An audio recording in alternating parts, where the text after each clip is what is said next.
Halo, assalamualaikum warahmatullahi wabarakatuh. Apa kabar semuanya? Semoga semuanya dalam kondisi sehat walafiat tanpa ada kekurangan suatu apapun. Kembali lagi bertemu dengan saya di pembelajaran bahasa Indonesia. Sebelum melanjutkan ke materi, alangkah lebih baiknya kita berdoa menurut agama dan kepercayaan kita masing-masing, supaya pembelajaran yang kita laksanakan pada pagi hari ini dapat berjalan dengan lancar, serta materi yang saya sampaikan dapat diterima dengan baik. Berdoa menurut agama dan kepercayaan masing-masing. Berdoa dipersilakan.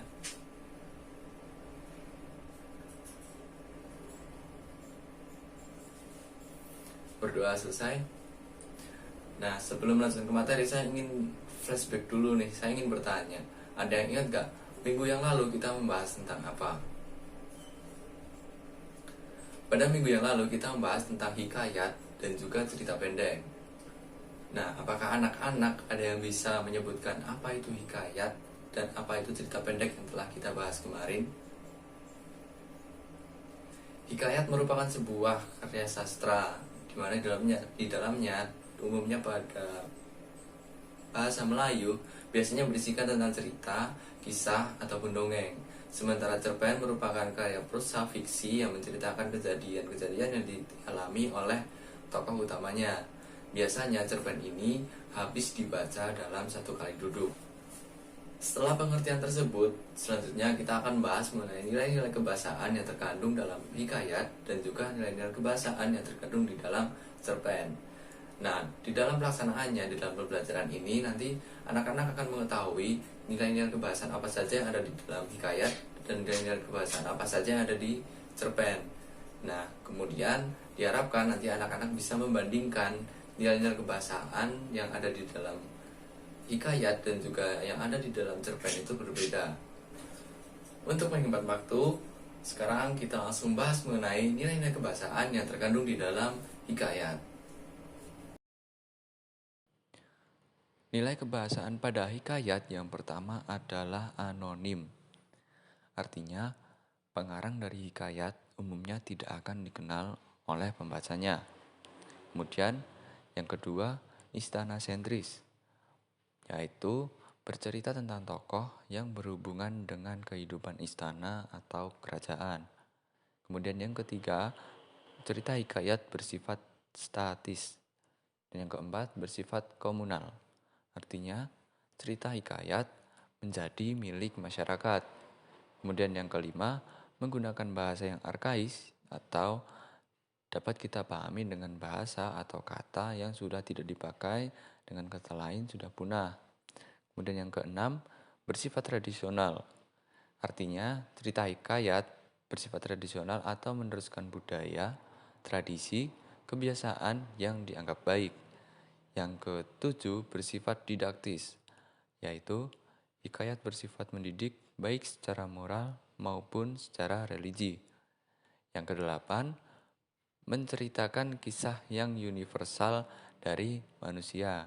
Dan yang terakhir, yang kesembilan adalah bersifat magis.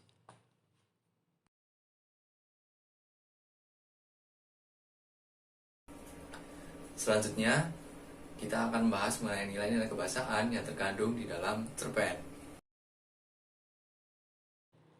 Sementara nilai kebahasaan yang terkandung di dalam cerpen yaitu meliputi: pertama, jalan ceritanya lebih pendek dibandingkan dengan cerita novel. Kedua, cerpen mempunyai jumlah kata yang tidak lebih dari 10.000 kata. Oleh sebab itu, cerpen dapat dibaca habis dalam satu kali duduk. Yang ketiga, berisi cerita yang berasal dari kehidupan sehari-hari. 4. Tidak menggambarkan semua kisah dari para tokohnya. Hal tersebut karena dalam cerpen yang digambarkan hanyalah berdasarkan intisarinya saja. Dengan kata lain, cerpen hanya menceritakan hal-hal yang dialami oleh si tokoh utamanya. Kemudian yang kelima, tokoh dalam cerpen digambarkan akan mengalami masalah atau suatu konflik.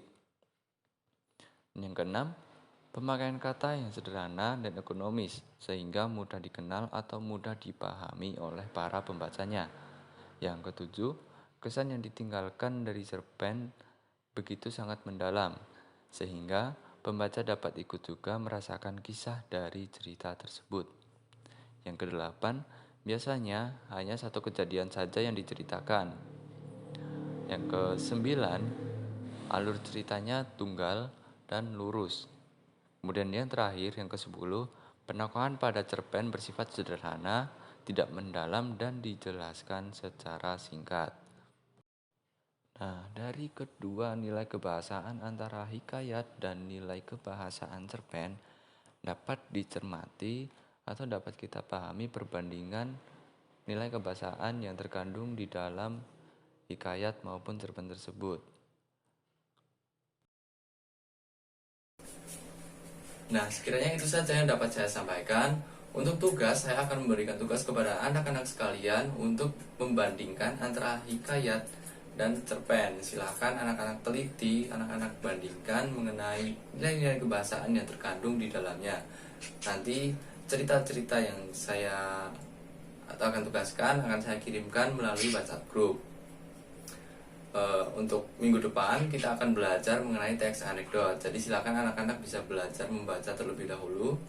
Kemudian kita akan mengulas sedikit sebelum kita memulai pelajaran pada minggu yang akan datang. Sebelum saya mengakhiri pembelajaran pada pagi hari ini, saya akan memberikan ringkasan terlebih dahulu tentang materi yang saya sampaikan tadi. Jadi, dalam ciri khasnya, hikayat menggunakan bahasa Melayu klasik yang ditandai dengan menggunakan banyak konjungsi atau kata hubung dan juga menggunakan kata-kata arkais atau kata-kata lampau.